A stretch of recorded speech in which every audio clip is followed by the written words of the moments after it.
Tonight, let's travel. Let's time before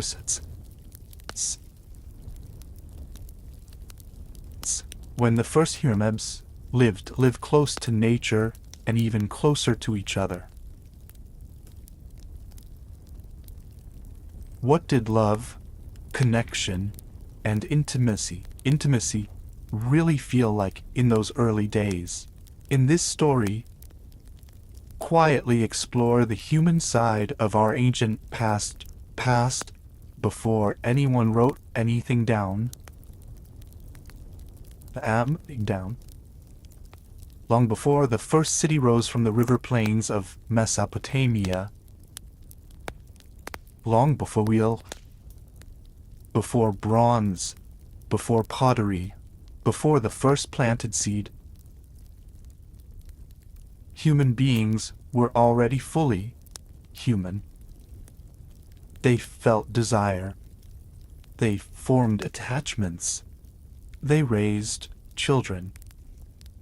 They mourned the dead. They argued about who belonged to whom and what obligations one person owed another. The social, emotional life of early human beings was not a simplified version of what came later.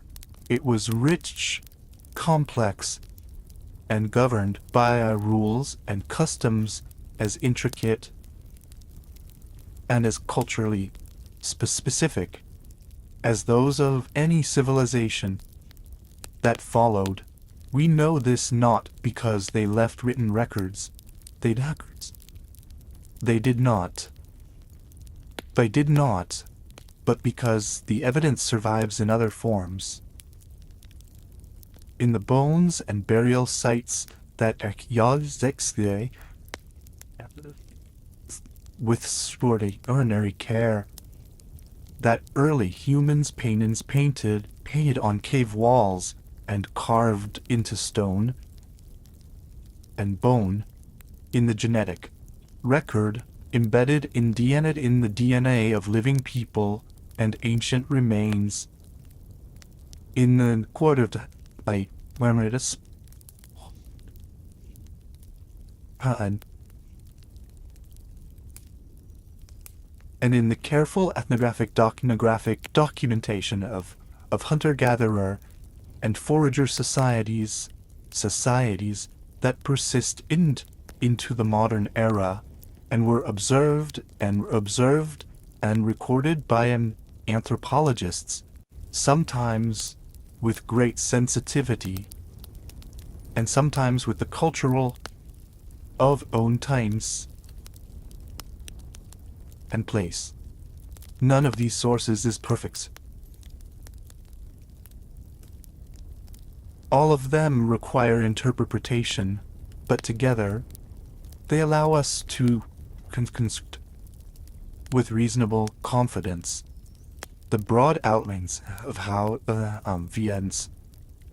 early human beings organized their individual lives.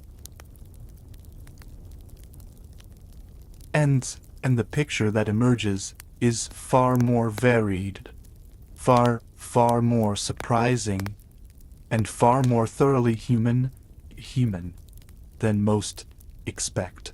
This documentary does not claim to tell you what early human sexuality universal.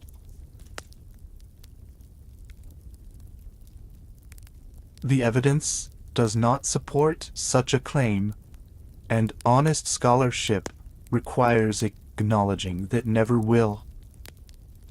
It never will. What it can do is present what we actually know. From paleoanthropology, from primatology, from genetics, from archaeology, and from ethnography, about the range of ways in which early human beings organized reproduction, kinship, pair bonding, and social life.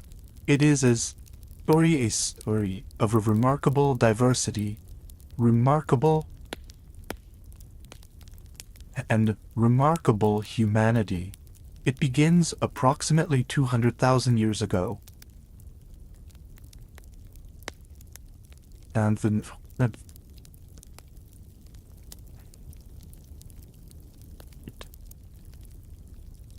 Africa, and it extends to the threshold of the agricultural revolution, approximately 12,000 years ago, when everything changed. The study of human sexuality in prehistorics begins necessarily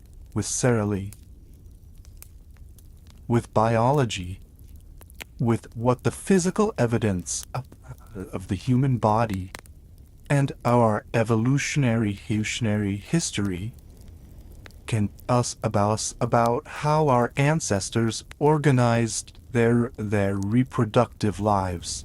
This is not a simple story of biology determining behavior. Here, human beings are unusual among animals precisely because culture shapes behavior at least as powerfully as biology does. And the relationship between biological and cultural partisans is extraordinarily complex. But biology provides a starting point, and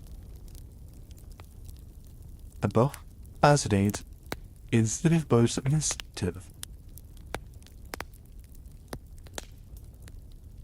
The human body carries the marks of its evolutionary history in forms that paleoanthropologists and evolutionary biologists have spent decades learning to read. One of the most informative of these is the relationship between male and female body size. Biologists call sexual dimorphism in primate species where males intensely with each other to females. Gorillas, for example,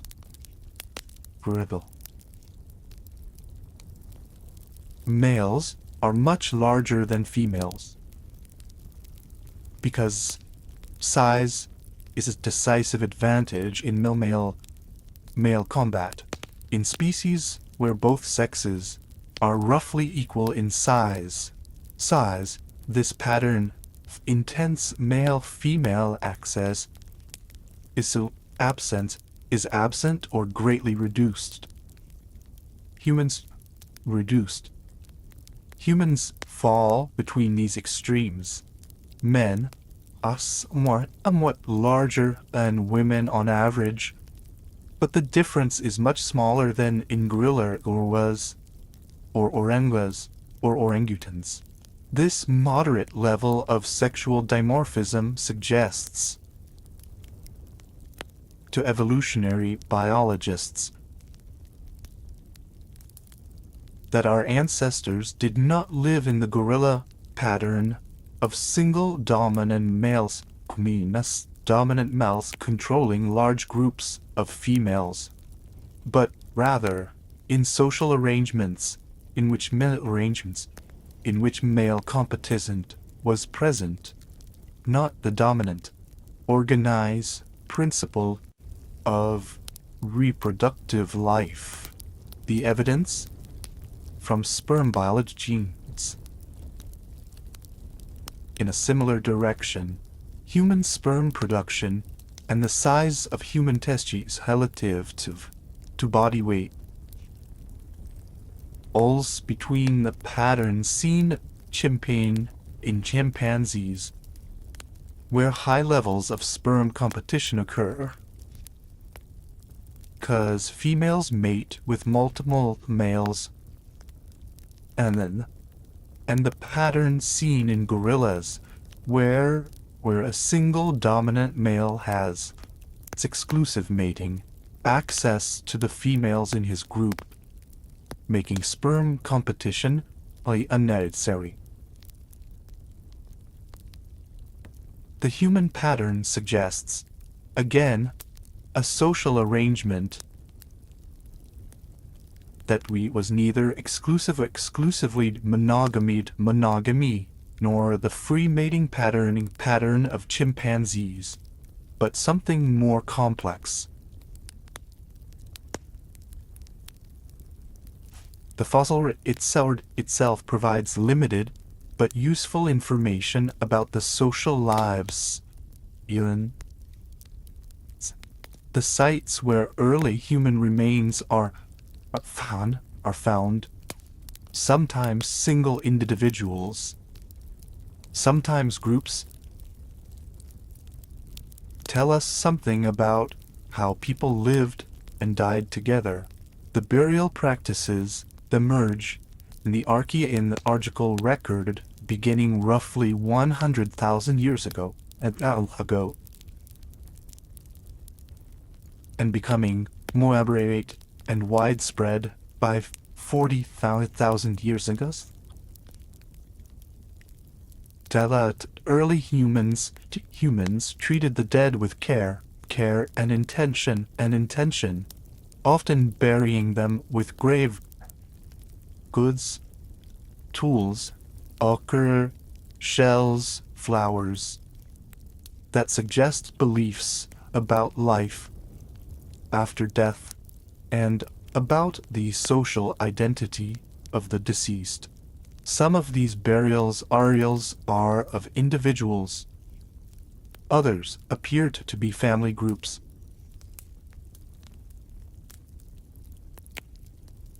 Patterns of wear injury on some tell us something about the physical demands of the lives these people lived, and about the violence they experienced. The emergence anatomically modern Homo sapiens in Africa approximately 200,000 years ago was not a sudden event. It was a gradual process in which a population with distinctively modern skeletal, a rounded skull, a prominent chin, flattened face, gradually differentiated from earlier human populations. These early modern humans were behaviorally modern in important ways. They made complex tools. They used fire. They exploited a wide range of food resources, and they maintained social networks across considerable distances, as evidenced by the movement of distinctive stone types, and shell beads over hundreds of miles. They were fully capable of the kind of complex social life with all its emotional depth, its cultural and that characterizes human beings today. To understand early human social reproductive life, and breath pathologies, interpretives, sympelocystoclotapes.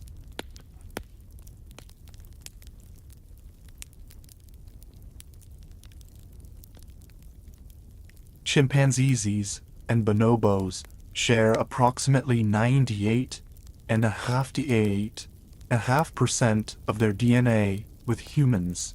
Gorillas and orangutans are slightly more distant. None of them is a model for what early humans. They have all been evolving separately from the lineage for millions of years, and millions of years, and their current behavior reflects their own history, not ours. But the comparison illuminates the range of social and reproductive strategies than the primate family, that in the possum and the helmet family. And it helps us understand what features of human social life only and require explanation. An explanation. Chimpanzees live in multi-male, female communities.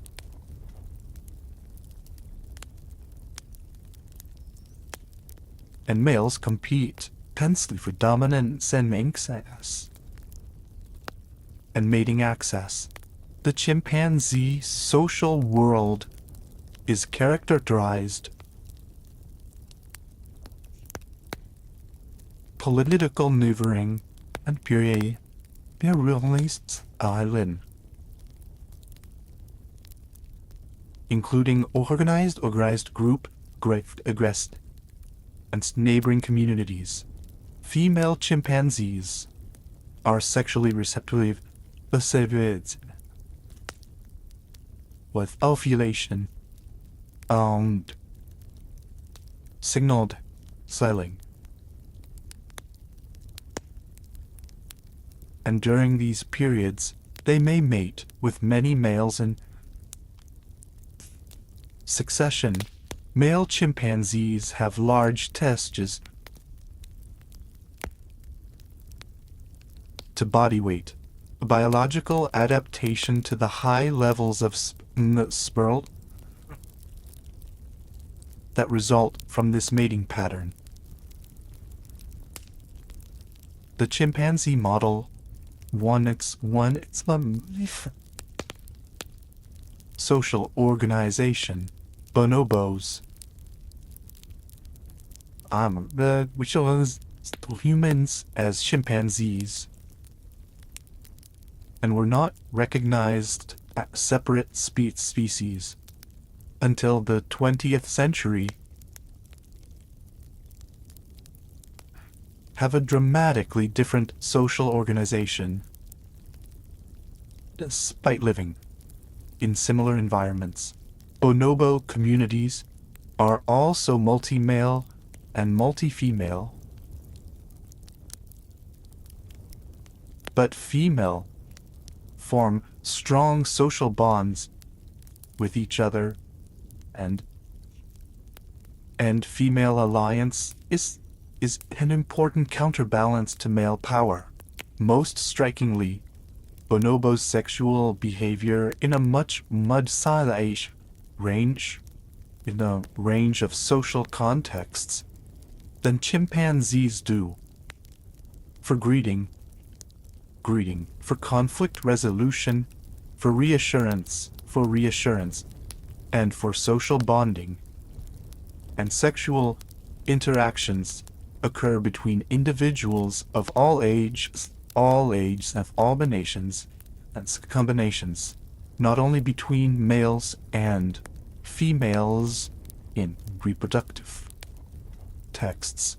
Bonobos are frequently cited in popular science as evidence that sexuality in our ancestral lineage may have varied and multiple than socially multifunctional reproductive suggests. Though the translation of bonobo behavior to human requires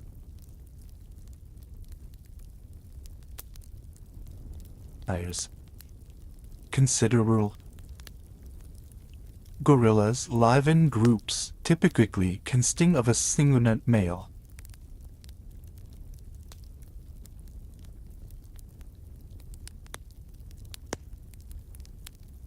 With multiple females and their offspring. The silverback has exclusive or near exclusive mating access to the females in his group. defends them against other males. His enormous size and strength, and provides protection for the group as a whole. Male gorillas are dramatically larger than females. Reflective than female groups. Of female groups, gorilla reproductive behavior is relatively infrequent compared chimpanzees and names, bonobos and bonobos, and pair bonds within the group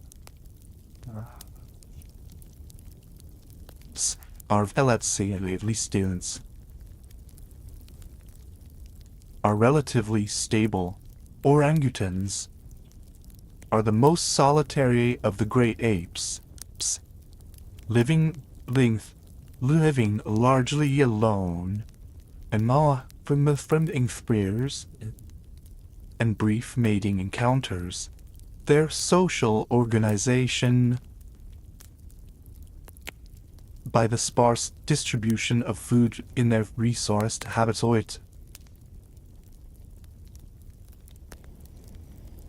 which makes it difficult for large groups to subsist in the same area. The orangutan pattern tells us that primates' organization is highly responsive to ecological conditions. A point that directly relevant to understanding early human social life. Since the ecological conditions in which our ancestors lived varied enormously across geography, the human pattern, viewed against this primate background,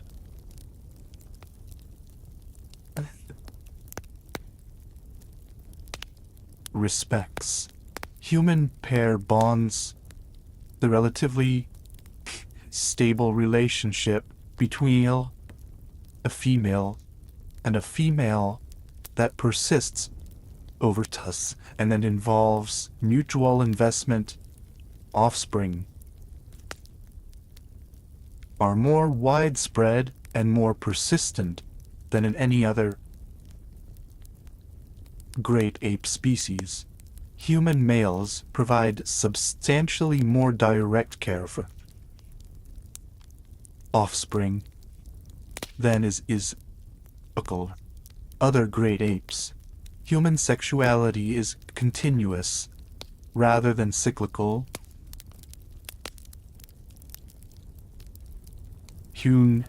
Females do not have a period of receptivity, can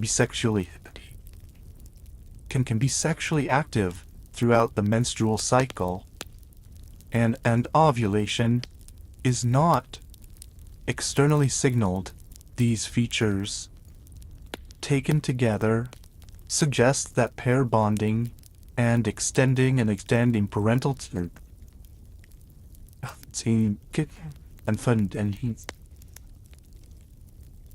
at some point in our evolutionary history, though the timing and the mechanisms remain debated.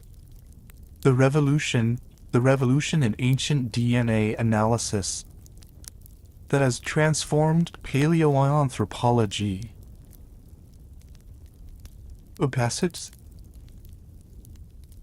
opened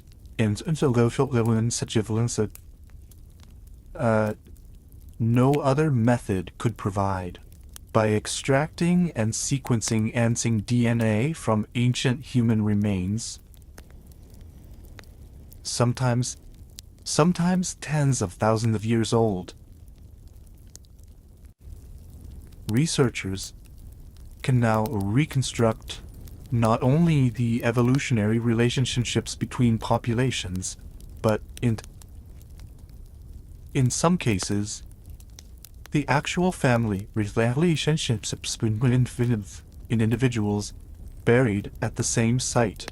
The results have been both confirming of expectations, and genuinely surprising. One of the most consistent findings from ancient DNA studies of hunter-gatherer and early human populations is a pattern of genetic diversity that tells us something important about mating practices. The genetic diversity found in early human populations. The range of variation in the genetic code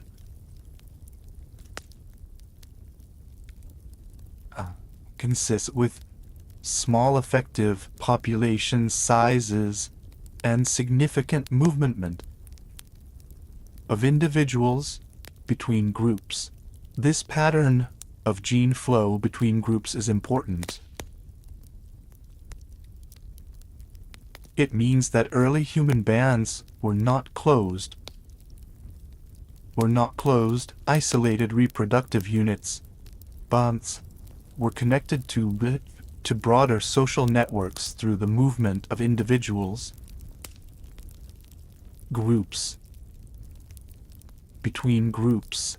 The anthropological term for this pattern is patriarchality, with female as femi, exogamy. A pattern in men tend to remain near their birth group. While women move to join their partner's group. Though the evidence suggests this was one pattern among several, not a universal. Studies of the Y chromosome passed from father to son, and of mitochondrial DNA passed from mother to child have revealed patterns of population movement and mixing that have important implications for their understanding early social organization. The relatively low genetic diversity of the Y chromosome compared to the rest of the human genome in some populations interpreted as evidence of periods. When a small number of men fathered a disproportionate number of children, a pattern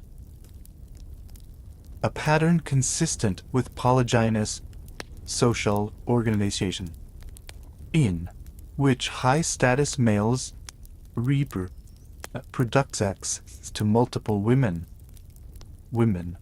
But this interpretation is contested. Explanations VSEs ambulation bottlenecks have also been proposed. The study of ancient genomes from Paleolithic and Mesolithic and Rus sites, Asia has revealed something remarkable about the social composition early human groups. At several sites, researchers had evidence sometimes closely related. But the patterns of relatedness do not always form to simple nuclear family structures. At 40,000-year-old site in Siberia, researchers found evidence of an individual, sometimes buried with two children who were likely siblings, all three interred with elaborate grave goods, including thousands of ivory beads, monks-tooth pendants, and carved figures. The grave goods suggest high social status. But genetic analysis has revealed something unexpected. The two children were not the offspring of the adult man. The social group that produced this burial was organized according to the kinship, and that went beyond biological. The ancient DNA record has also revealed extensive interbreeding between different relation and species. And some species. Modern humans carry genetic material derived from Neanderthals. Typically, to 4% of the genome in non-African populations, as well as from the equivalents. Another population known primarily from a few fragmentary remains, Siberia and Tibet. These genetic traces tell us that when anatomically modern Homo sapiens ended out of Africa and encountered other human populations in Eurasia, they'd replaced them. They also interbred with them, producing hybrids whose descendants are alive today. The social encounters that produced that's in previous Mr. But their genetic legacy and measurable. The question of when and why pair bonding became a central feature of human social life is one of the most debated in paleoanthropology and evolutionary biology. There is no answer, and the debate reflects genuine scientific uncertainty rather than mere academic disagreement. But the broad outlines of the evidence point toward an answer that is both biologically and socially complex.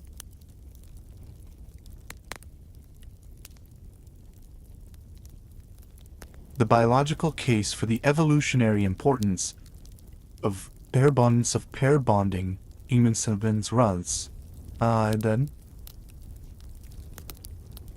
of evidence. Human infants are extraordinarily long.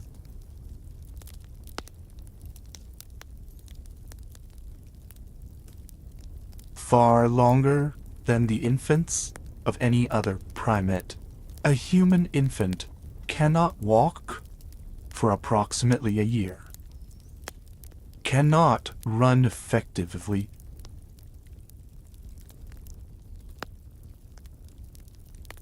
remains dependent on adult provisioning and protection for a decade or more before becoming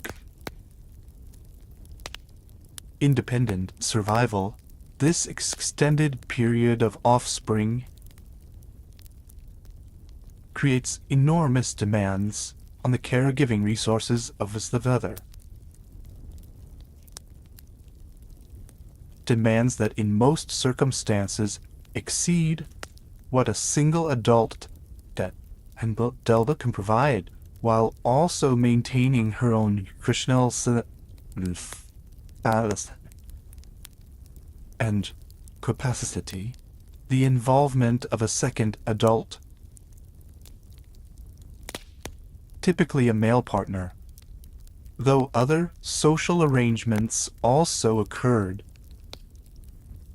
in providing food, protection, and direct care, significantly improves the survival prospects of offspring and the reproductive success of the mother. This development This developed by the apologist Owen Lovejoy in the 1980s suggests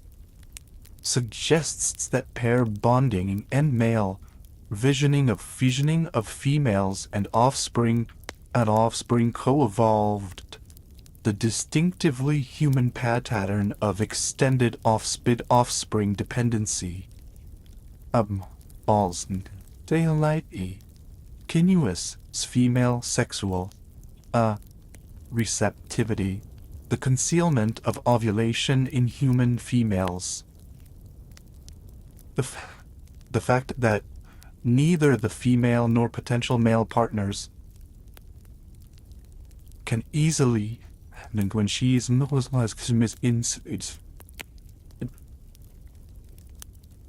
has been interpreted as an adaptation that promotes pair bonding by maintaining the male partner's sexual interest in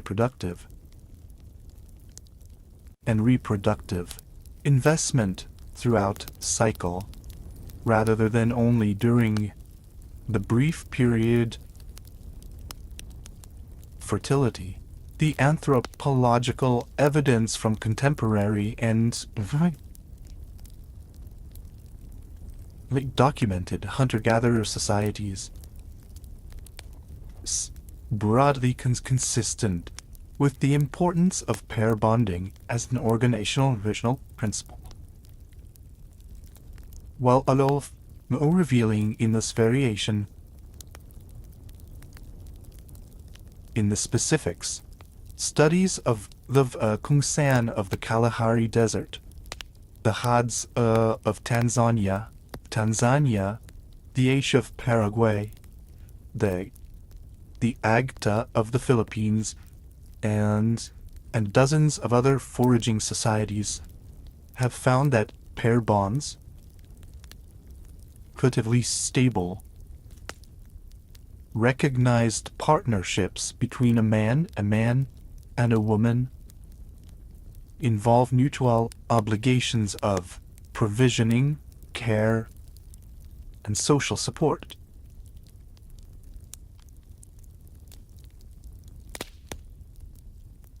Near universal of human social organization, but the specific form that pair bonding takes enormously.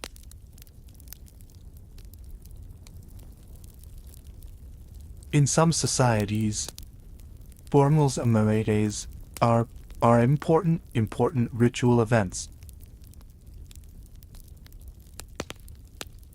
In others, partnerships are recognized more as informally. In some societies, men have one wife. In others, a man may have several wives, seriously if he can provide for them. In others, main woman than one recognized partner. The anthropologist Christopher Boehm, in his extensive analysis of hunter-gatherer societies, found that the most common pattern is what he calls serial monogamy. A series of relatively stable pair bonds over the course of a lifetime, rather than either lifetime monogamy or persistent polygamy. Divorce, or the dissolution of pair bonds, is common in most societies, and remarriage and the dissolution of is typical. The average adult in a hunter-gatherer society may have 4 to serious pair-bonded relationships over the course of their lifetime, each potentially producing children, and the social obligations of parenthood and through the dissolution of the pair bond the institution of marriage, the recognition of a pair bond with associated obligations, appears to be universal or nearly universal across human societies, though its specific form varies enormously. The anthropologist George Peter Murdoch's cross-cultural survey Gumpay and Sindred found Sorum marriage listed all of them. This universality is itself significant. It suggests that the formal social recognition and regulation of pair bonds serve social funds, coordinating to investment, establishing kinship networks, managing inheritance, and providing social stability that are always so broadly useful that every known just develops some institutional form to serve them. One of the most lessons than the anthropological and archaeological evidence about early human serving a social organism. The lesson of diversity. There was no single ancestral human social arrangement, no one correct or natural way of organizing reproductive life that all early humans restored of civilization introduced variation. The evidence, on the contrary, suggests that human beings were remarkably flexible in their social arrangements, adapting the organization of reproduction and kinship to the specific ecological, demographic, and graphic and social conditions they faced. The concept of the pair bond does not mean that early humans lived as isolated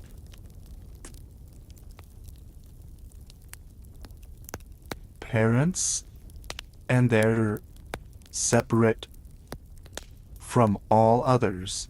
The overwhelming evidence from ethnographic studies of why people lived in bands,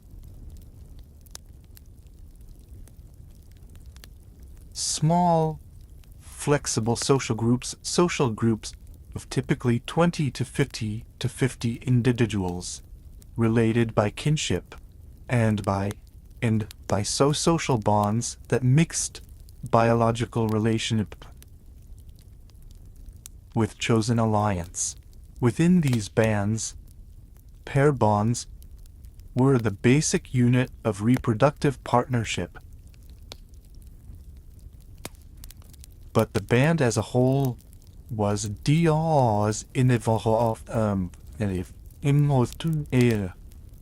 children in the sharing of and in the maintenance of social order, extended family relationships, grandparents with grandparents, aunts and cousins, and an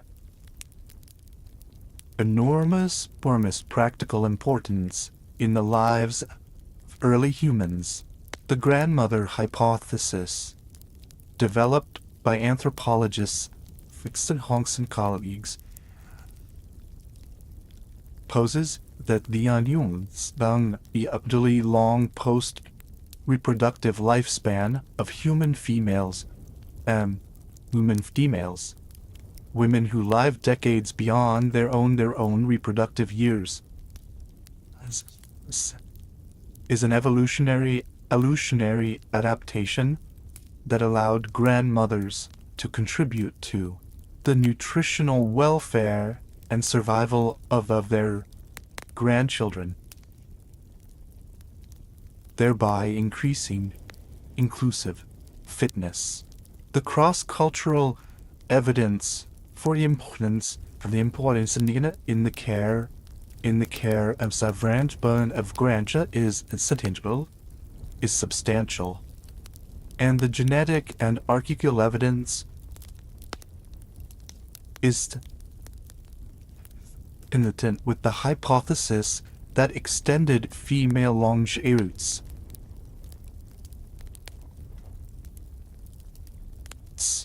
The question of how common polygynous arrangements in which a man has multiple female partners simultaneously were in early human societies is one of the most contested in the field. The biological evidence, the moderate sexual dimorphism, the intermediate level of taste size suggests that polygyny was not the dominant mating pattern, but it was probably not absent either. Cross-cultural surveys of documented and human societies find that the majority, roughly 80% by silence, permit some penny. Though in most of these societies, it is practiced by only a small minority of men, typically those of high status or exceptional resource holding capacity. The pattern suggests that polygyny has been a relatively common option in human social organization, available to practiced by those who could sustain it. While the majority of the population organized their reproductive lives in pair partnerships, the evidence for polyandry with multiple male partners simultaneously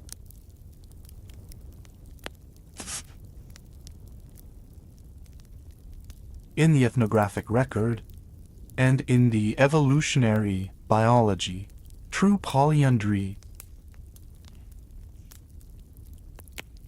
True women have been male bells whose in her offspring is documented in a small number of societies, most famously among certain Himalayan and Tibetan and Tibetan populations, where it typically takes the form of fraternal polyandry, brothers sharing a wife. The rarity of this arrangement, compared to relative frequency of polygyny, is informative about the underlying asymmetry of biology, because pregnancy, lactation, and the direct costs of reproduction fall disproportionately on women. The reproductive interests and strategies of men and women are not identical, and the social arrangements that reflect these asymmetries. The concept of group marriage, the idea that early humans lived in arrangements where all the males in a group mated with all the females, was popular in the 19th and early 20th centuries and influenced early anthropological theory considerably. The anthropologist Lewis Henry Morgan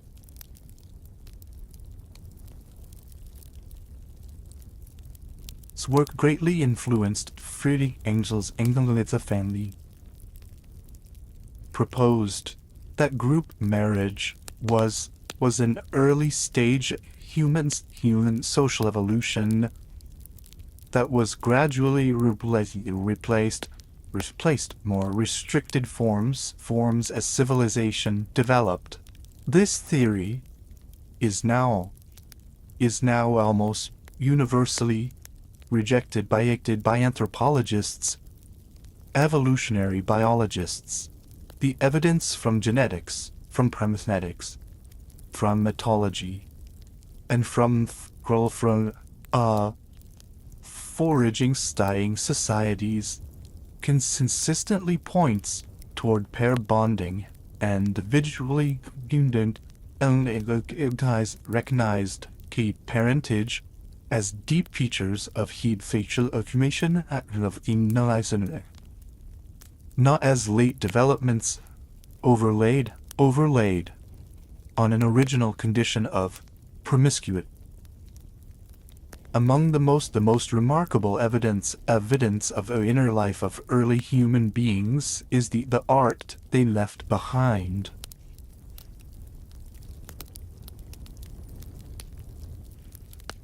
Pave carved into bone and stone and ivory, scratched into rock surfaces across Africa, Europe, Asia, and Australia. The earliest of these artistic productions date back immediately 100,000 years, in the form of geometric engravings, and in the use of pigments, with the great flowering of representational art occurring in Europe. Or else in UFO. And 10,000 years ago, this is our most direct window into the symbolic and imaginative lives and of humans. It includes that speak theory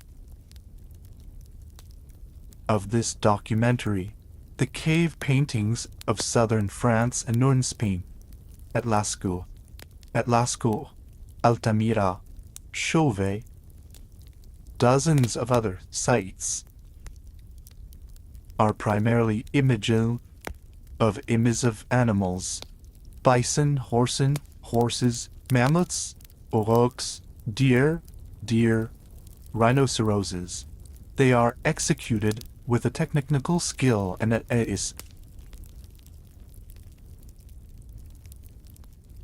that continues to us years,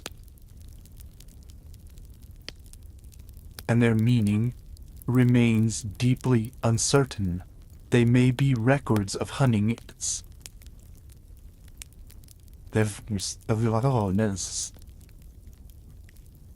or maps of spiritual geography or narratives of cosmological importance. We do not know, and honest scholarship requires acknowledging this uncertainty. Among the animal images are human figures, and here the imagery becomes told to better. Hand stencils created by pressing hand against the cave wall and blowing pigment around it appear many sites. A recent analysis of the hand stencils at Sats and France insisted that a significant proportion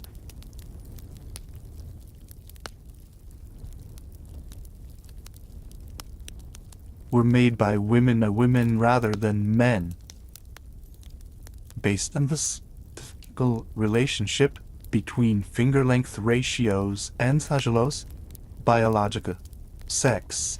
If this analysis is correct, it means that women were actively in the creation of art, not merely passive subjects or observers of a masculine artistic tradition. Figurines of the female form, the so-called Venus figurines, are among the most spread and most discussed objects in art record, found across a wide arc from Western Europe to Siberia, dating primarily from the approximately 1,000 to 11,000 years in these small carved figures, typically made from limestone, ivory, or clay, emphasize certain features of the female body: breasts, abdomen, hips, buttocks, pubic. They range from highly stylized and abstract to surprisingly naturalistic. Their function is entirely unknown, and the interpretations for them of the past those centuries have been almost as the figurines themselves.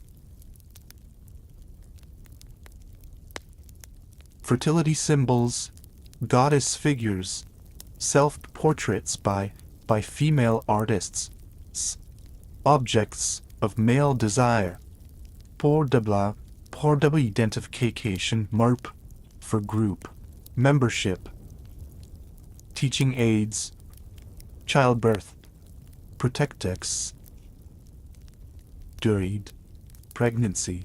The very range of interpretations proposed for the Venus is itself instructive. It demonstrates the danger projecting modern assumptions backward onto the past and its path.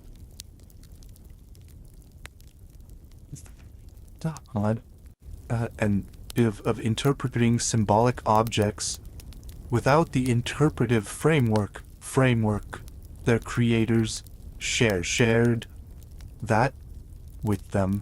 What we can say with confidence is that these figures important enough to carve from durable materials to carry across significant distances as evidenced by the distribution of particular styles, and to maintain as tradition across a period of terrains of thousands of years and thousands of miles. The female body represented in these objects was a subject of sustained cultural attention in the Paleolithic world. Some cave sites contain imagery that appears to be explicitly sexual, images of genitalia, of sex, or of hybrid human-animal figures in positions that have been interpreted as sexual. These images are relatively rare compared to the animal imagery. Their interpretation as any prehistoric is art. What they do tell us is part of the lonely human beings.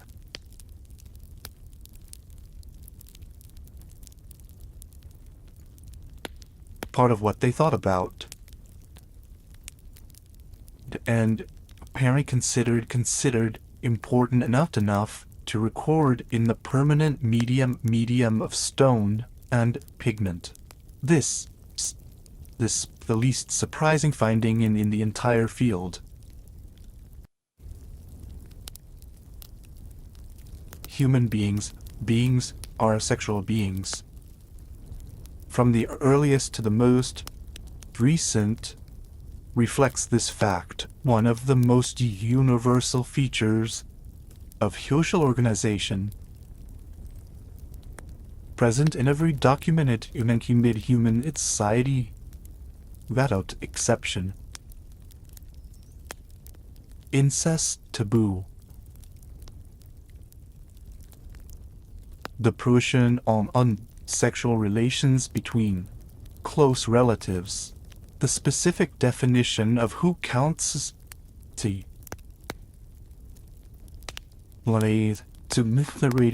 various cultures. In some societies, marriage between first cousins is strongly preferred. In others, it is forbidden. The core prohibition on sexual relation between children and children and between siblings is effectively universal. This universality is itself remarkable and demands explanation. The evolutionary explanation, the incest, is not difficult to articulate. Between close relatives increases the probability that offspring will inherit two copies of harmful recessive mutation, leading to reduced fitness and increased rates of genetic disease. Natural selection should therefore favor any mechanism reduces inbreeding. In many other animal species, this mechanism is behavioral. Individuals disperse from their birth group, or they show reduced sexual attraction to individuals with whom they have associated since early life. The second explanation, widows raised together, was first articulated by the feminist apologist Edvard Westermark in 1891, when it is now known as the Westermark effect. Westermark proposed that children who are raised together in contact during the first few years of life of each other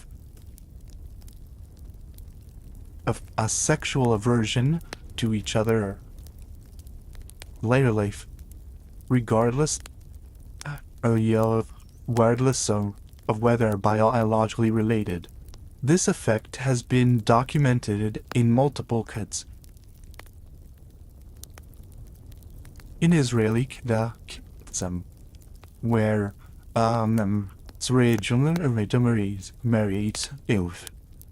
marry each other despite having no biological relationship.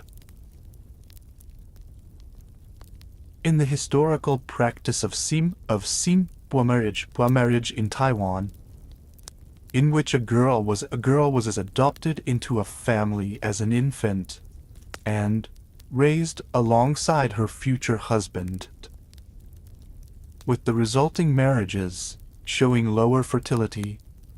How dulcet. And in marriages being individuals who had not been raised together, the Westermark effect provides a psychological for the incest. The taboo, the psychological aversion alone In every documented human society, incest taboo is also a moral and social rule, actively taught, enforced by social sanction, and in most societies regarded as one of the most serious violations a person can commit. The anthropologist Claude Lévi-Strauss argued that the incest taboo was the foundation of human culture itself. By prohibiting the retention of women within the natal family, it forced the exchange of women between groups, creating the networks of social alliance and obligation that distinguish human society from purely biological association. This argument has been enormously influential in cultural anthropology, though it has also been criticized for its androcentric framing. The assumption that women are objects of exchange between male-controlled groups rather than active participants in society. That marriage creates the positive complement to the incest taboo is the principle of exogamy. The social rule requiring that sexual partners and spouses be found outside a defined group. In most documented hunter-gatherer societies, the relevant group is the local band, and as individuals are expected to find partners from other bands. This expectation of outmarriage and maintains the social networks that connect to each other and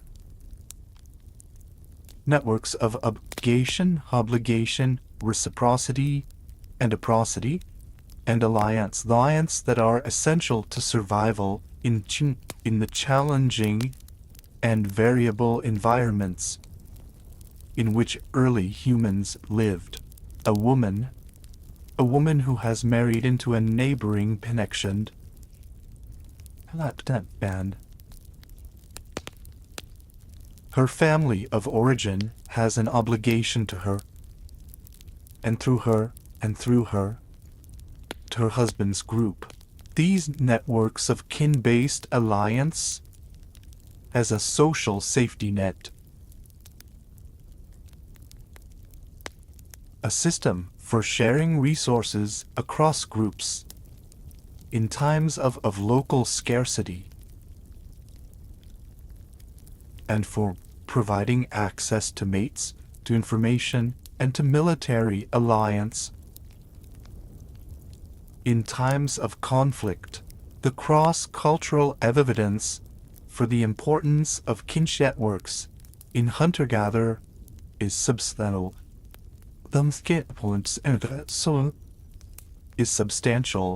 And consistent. Studies of multiple foraging societies have found that bands with more extensive band social networks better outcomes. Better in times of environmental stress, drought, game scarcity, disease, than more isolated groups. The maintenance of these networks through marriage alliance was not merely a national necessity. It was a survival strategy of real importance, and the cultural rules governed marriage. The incest taboo, the rules of exogamy, The rituals of courtship and wedding were the mechanisms through which this survival strategy was organized. Forced human reproduction is, by the standards of the primate world, extraordinarily demanding. The human infant, born with a brain that is only about a quarter of the adult young. The result of an evolutionary compromise between the size of the brain and the width of birth canal of the birth canal is more helpless at birth than the infant of any other primate. It cannot cling to its mother's fur, cannot follow her movements independently, cannot even hold up its own head. It requires constant physical contact, frequent nursing, continuous adult attention for survival. This extreme neonatal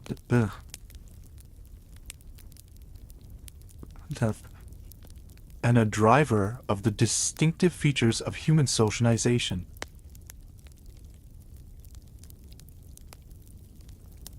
Chalf itself in early humans, as in contemporary women, without modern obstetric care, was a significant danger. The evolution of the large human brain and the bipedal pelvis created what obstetricians call the obstetric dilemma. The skull of a human infant is close to the maximum size that can pass through the human birth canal, and is corresponding compared to that of other primates. Chimpanzee mothers typically give birth without assistance. Human mothers in virtually all daunted cultures give birth with the assistance of other individuals. Typically experienced women who provide physical support, practical assistance, and emotional reassurance during labor and delivery. This pattern of assisted childbirth among primates,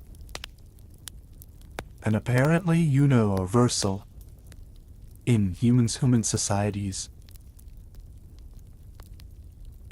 has evolutionary roots and reflects thus the social embeddedness of human reproduction. The midwife, the experienced woman at childbirth, was almost certainly one of the oldest specialized social roles in human communities, predating any other occupational specialization by many thousands of years. Her knowledge of the signs of impending labor, of how to position a laboring woman, of when the birth was complicated, and of how to care for the mother and infant in the immediate postpartum period. Was accumulated through experience and transmitted through apprenticeship across generations. This knowledge was, in the most literal sense, a matter of life and death, and communicating the communities that preserved, transmitted it better outcomes in childbirth than those that did not. The period of infant and nursing early humans was almost certainly considerably longer than modern industrialized societies. The ethnographic evidence from contemporary hunter-gatherer average nursing periods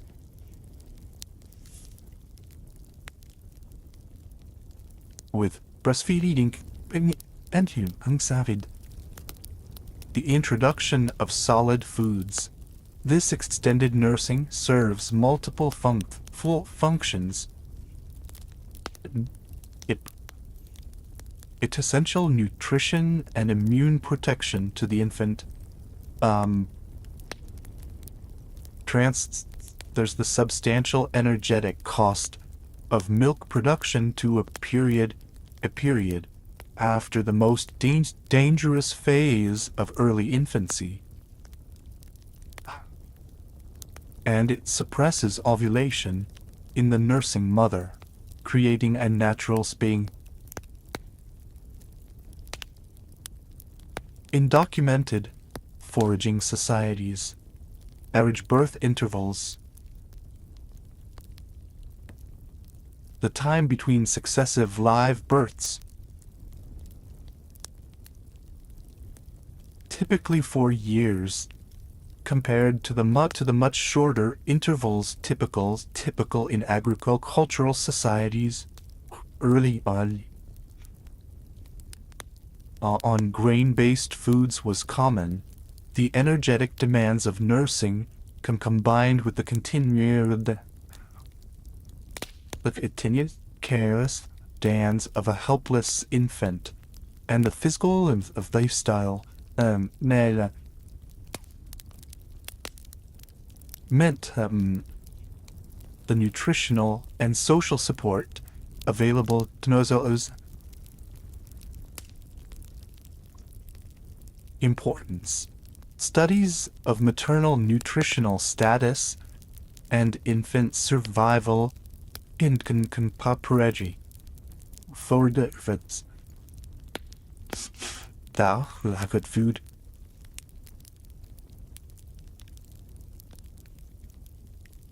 In the high-quality protein and fat that hunting provides, significantly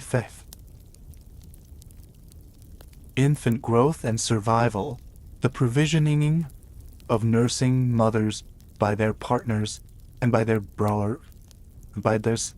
social network was therefore not merely a social necessity, but a direct contribution to the survival of their offspring. The father's role in early human child rearing has been a summit of significant anthropological debate. The cross-cultural evidence from documented foraging societies shows that fathers in these societies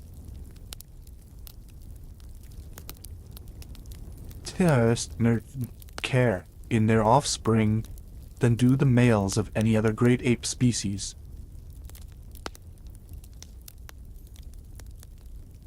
Less, on average, than mothers do.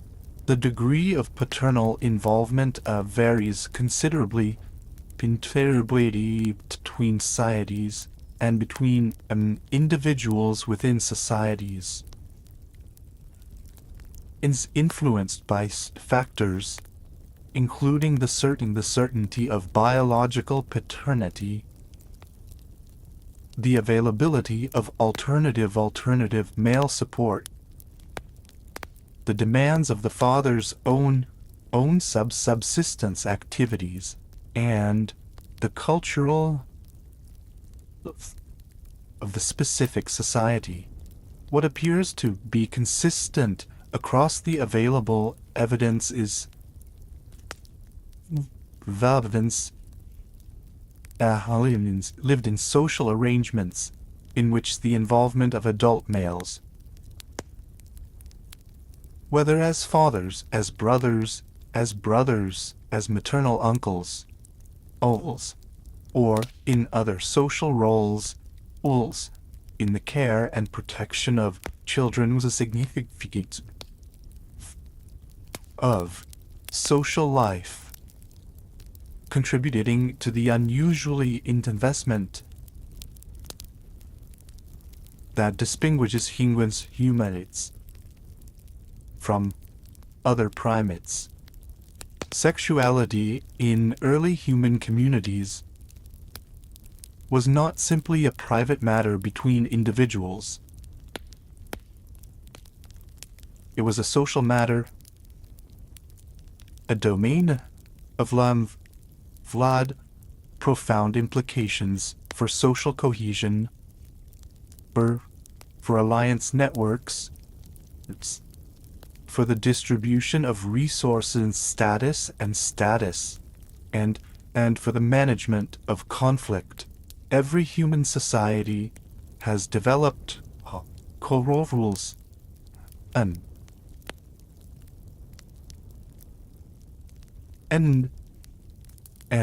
study of how early humans manage challenges.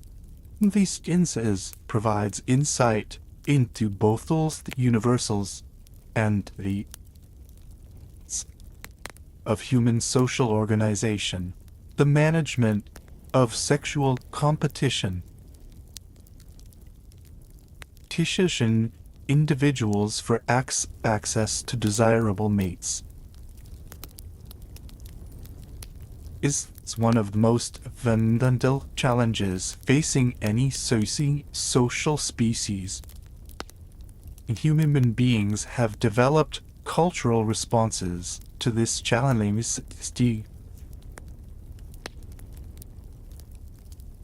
and variety in species where sexual competition is managed primarily by fake dominance, where the strongest male wins.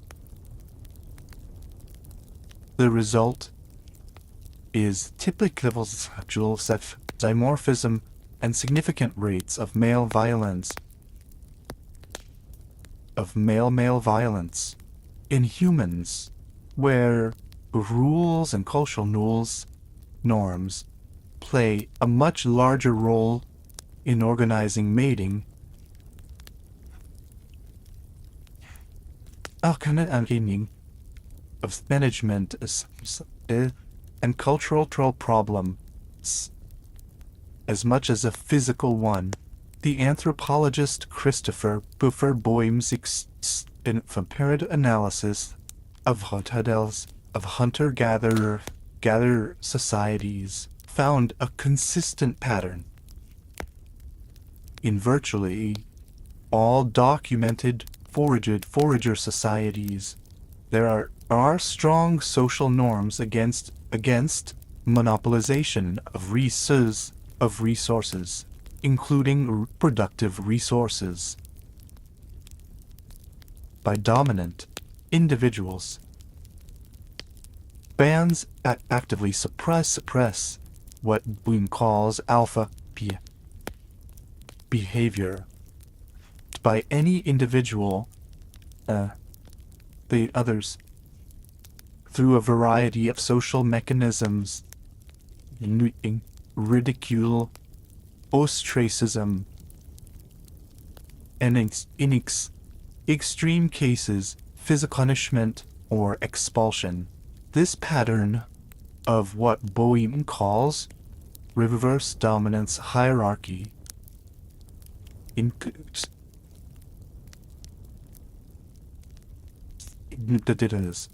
who attempts to dominate the group appears to be a deep feature of hunter-gatherer or social organization that has significant implications for the management of sexual competition. In practice, this means this ends power to monopolize sexual access to women in the manner of a dominate or gorilla. actively resisted in most foraging societies. A man who attempted to control multiple women against will, gaze, or who used force. Sexual community. This does not mean that sexual coercion was absent.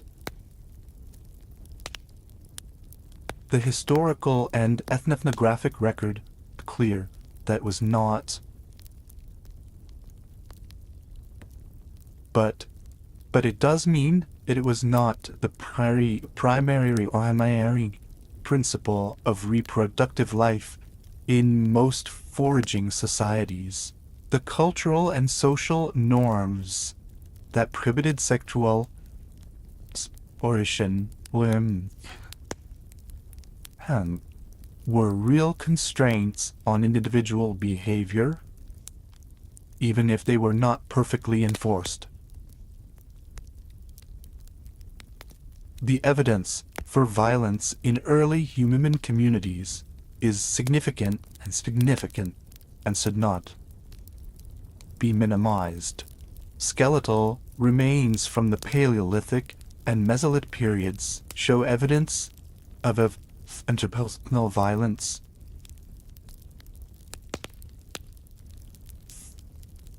Fracks consistent with weapon injuries. Skulls with points, bones, showing perimortem trauma. Some sites, such as the Netherrook site in Kenya, to approximately 10,000 years ago, show evidence appears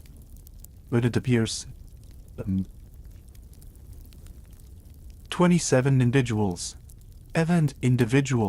including women and children, killed by blunt force trauma and projectile injuries. Violence was a real feature of early human life, and sex competition over mates, over the reproductive capacity of women, was almost certainly one of its causes. But the evidence for cooperation is equally significant and should not be minimized in the opposite direction. The long-distance trade networks documented by the movement of distinctive stone types and shell ornaments, hundreds of miles from their sources, tell us that early human groups maintained peaceful relationships over significant distances.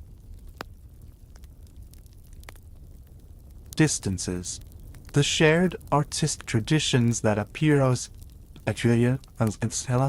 cause that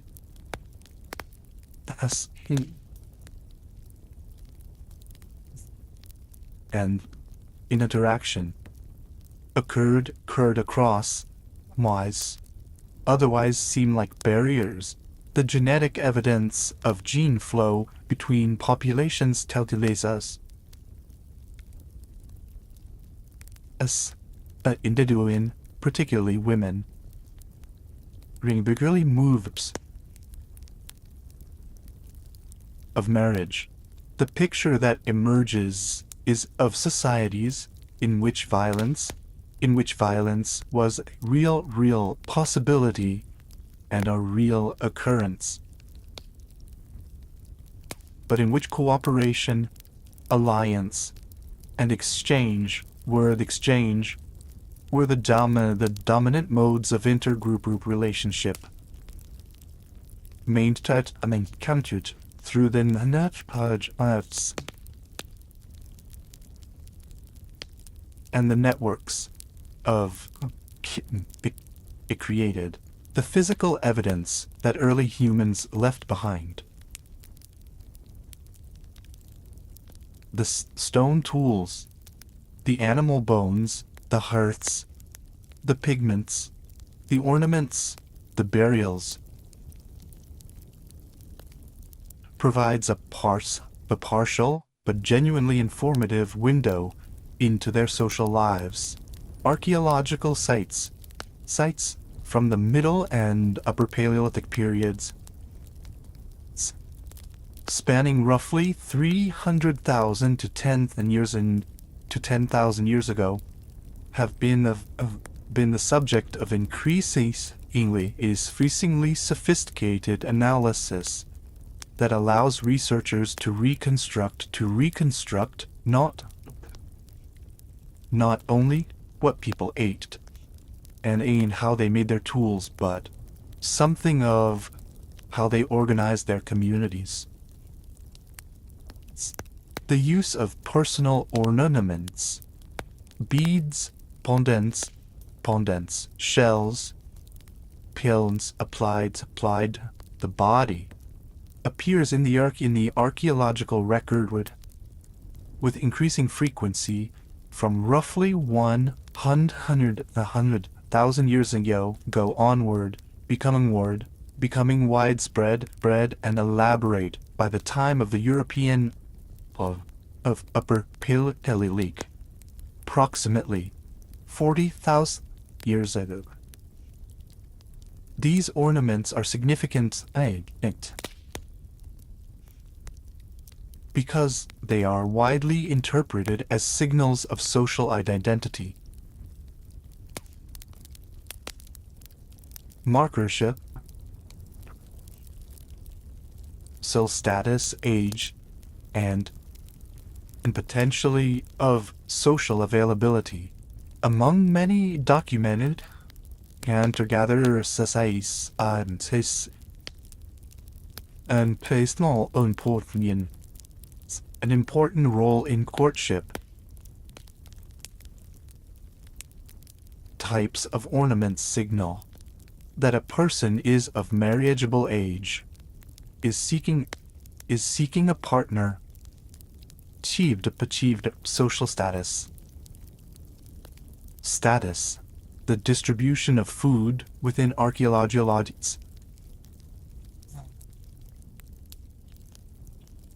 locations where animal bones and plant remains are found relative to hearths and sleeping areas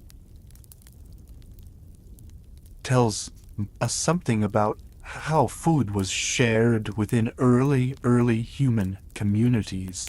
The consistent pattern found well preserved Middle and Paleolithic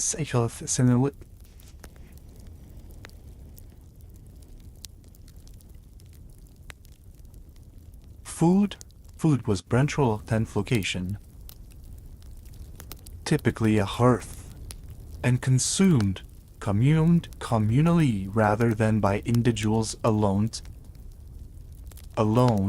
the site of procurement.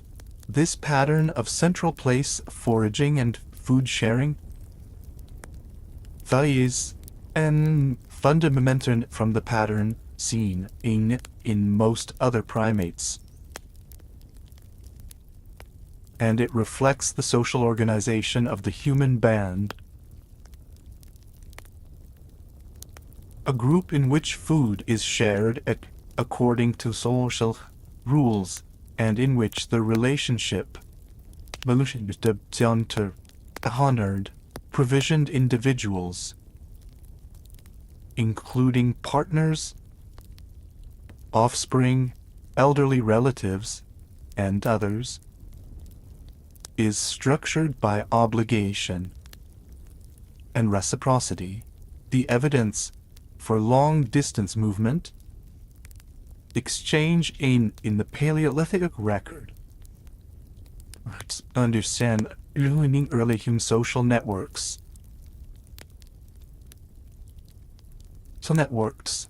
At many Upper Paleolithic sites in Europe, researchers have found objects, shells, stone pipes occur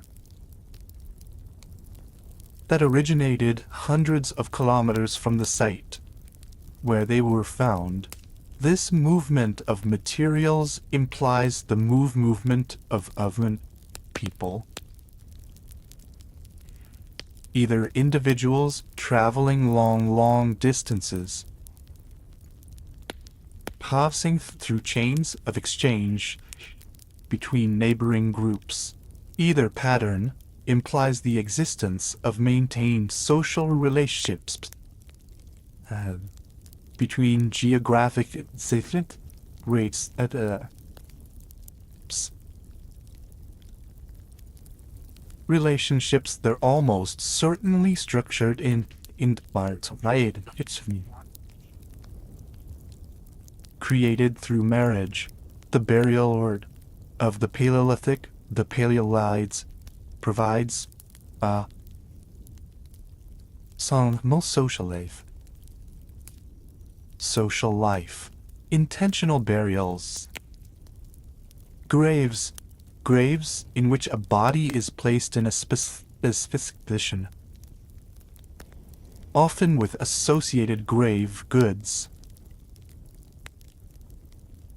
appear in the archaeological record from approximately 100,000 years ago, with Neanderthal burials at sites like Chapelle Saint-Saëns in France, and from anatomically modern humans at sites Africa.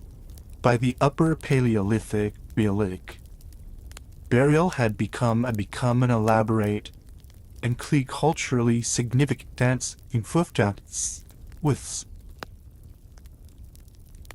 some individuals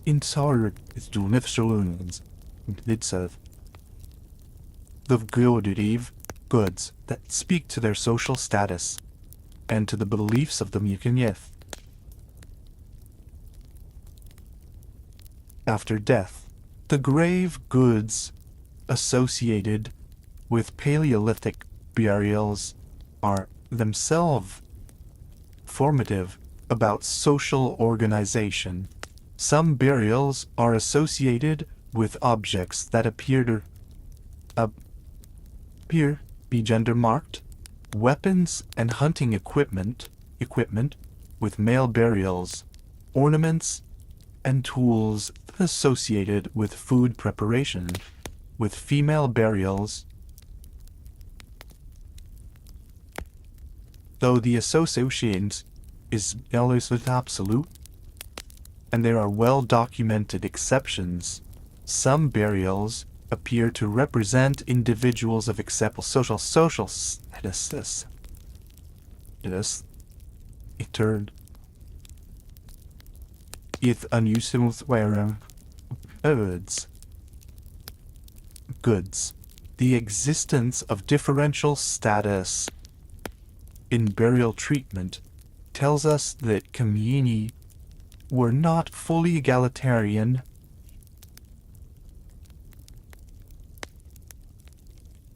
That social distinction extend and were recognized as important enough to mark even in death. But the nature of these distinctions and the degree reflected they would inherit achieves remains a matter.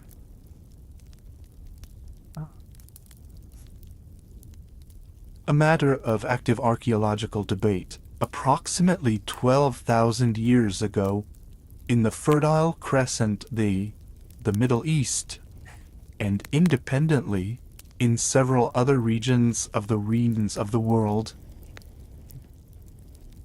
human beings began doing something they had never done before at any significant scale. They began in cultivating crop and deliberately managing the production for food, fiber, and labor. The agricultural revolution is the most transformation in human history, since the emergence of modern behavior itself, and its effects on the organization and the social, reproductive life, profound, found, far-reaching, and in many respects, the negative for the majority of the people who through it. The transition from a foraging lifestyle to an agricultural one brought it nomadic diet, health, population density, social organization, and the distribution of wealth and power. Archaeological evidence consistently shows that their populations were shorter, less healthy, and more nutritionally stressed than the forager populations had visited them. Skeletal record reveal increased rates of infectious disease, dental decays, nutritional deficiency, diseases, and the chronics of hard physical labor. Life expectancy at birth may have declined in some agricultural population to the foragers they replaced. The reason that agriculture spread despite these apparent disadvantages is that much higher population density. A given area of land could sustain far more people if it was farmed than if it was foraged. The implications of this population increase for social organizing were enormous. Higher population densities meant larger communities, which made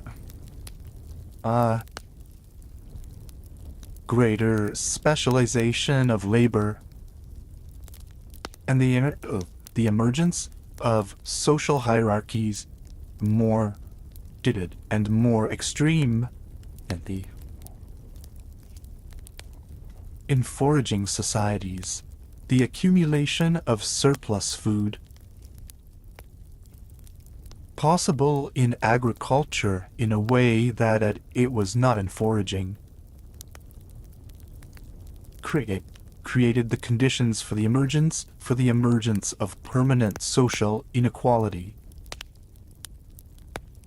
Some individuals, families could accumulate more than others, and this differential accumulation could be passed on to offspring, creating hereditary classes the first time history. The effects on the organization, reproduction, were corresponding found. Agricultural societies became a critical resource that had to be managed, defended, and transmitted across generations. The question of who would inherit the land, which required knowing whose children they were, became enormous and important in a way that it had not been in the more mobile, more egalitarian world of the forager. This created powerful social incentives for the control of female sexuality. If a man's land was to be inherited by his biological children, it became important to ensure that his wife's children were indeed his own. The social control of female sexuality through the institution of virginity requirements, through the physical of women's movement, through the legal subordination of women to their husbands, intensified dramatic in agricultural societies to the foraging societies that the archaeological skill and skeletal evidence from earlier cultural societies is consistent with this picture. Skeletal analyses of early agricopulations show increase show influence within installations seen in forager populations. The genetic evidence shows us a dramatic reduction in genetic in the diversity in some agricultural populations during the Neolithic period, interpreted as evident as increased equality among men, with a smaller number of men fathering disproportionate share of children. Social stratification, the control of female sexuality and reproductive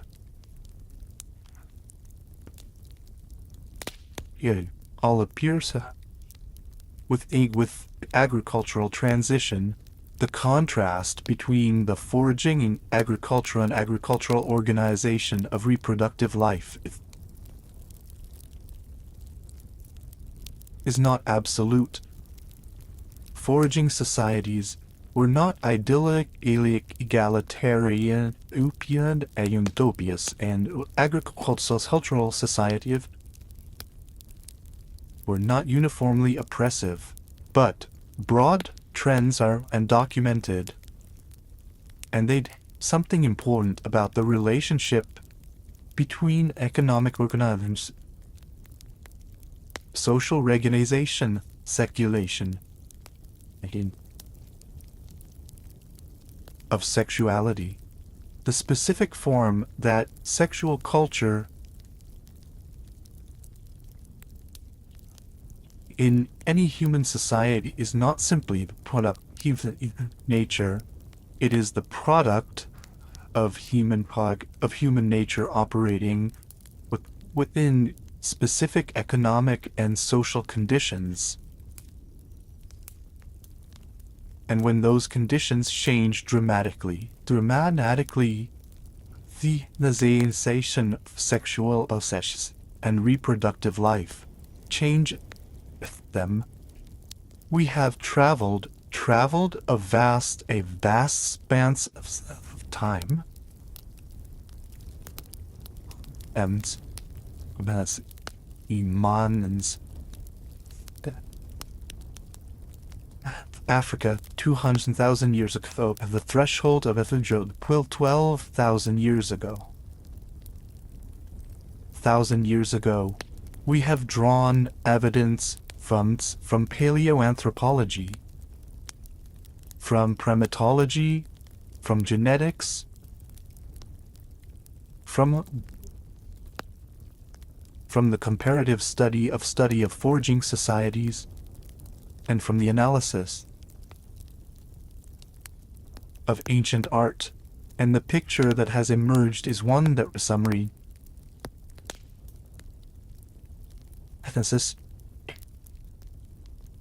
is in itself.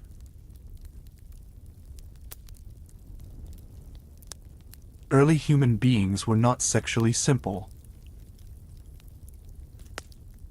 They did not live by instinct alone, by the same drives as other animals.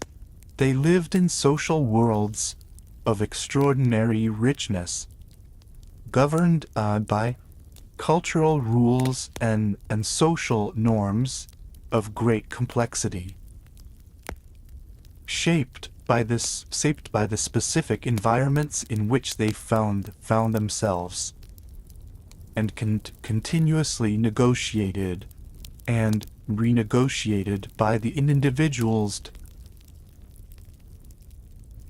involved. The pair bond, the recognized relative stable a man and a woman with mutual obligations of care and provisioning for each other and for their children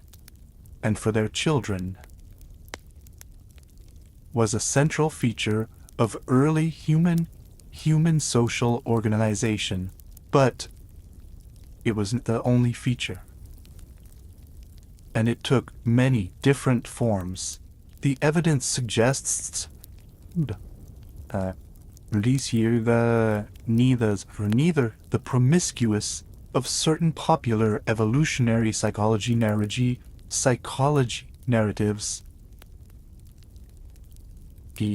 mating opportunistically whenever possible, nor the perfectly monogamous family units of certain conservative social narratives. They were something more complex and more interesting. Full beings who formed lasting attachments, who raised children with the investment of both parents and of the broader community, who maintained social networks across geographic distances, though through the exchange and marriage, and who managed sexual competition through a combination of social norms.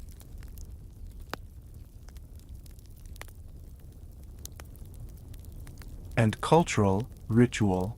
The enormous diversity of sexual and reproductive arrangements documented across human societies. The variation in marriage forms, in kinship reckoning, in the degree of male parental investment, in the social management of sexuality, is itself one of the most important facts about human reproductive. This diversity is possible because human behavior is extraordinarily flexible, shaped more by culture and learning than by biological programming. This flexibility is both our greatest strength as a species. It is what allows us to adapt our social organization to the extraordinary range of environments and circumstances in which we have lived, and a source of the remarkable variation in human sexual culture that has characterized our species from its earliest days. The study of early human sexuality is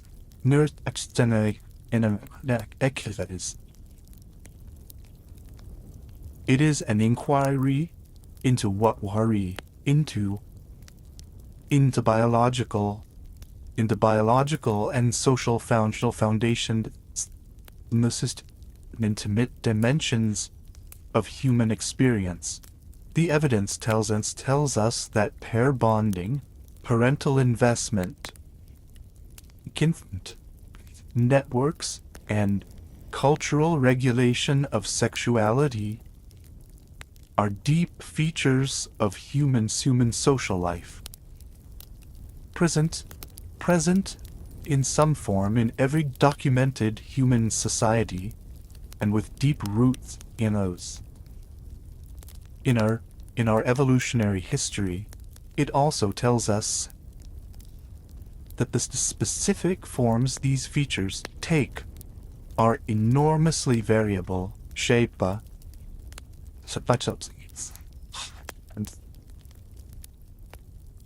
and that no single arrangement can claim to be the natural or inevitable expression of human reproductive biology. Those early humans in social arrangements we have traced in this documentary in the most sense ourselves. They felt desire, formed attachments, raised children, mourned losses, and negotiated the complex social terrain of shared life with the same meaningful emotional and cognitive equipment we bring to these challenges today. The specific forms their lives different from ours, shaped by environments, cultural traditions, but the underlying humanity, the vivacity, jealousy and generosity and sacrifice and social solidarity was the same. It is the deepest continuity in the humanity, running unbroken from the first campsites in the African savannah to the present day.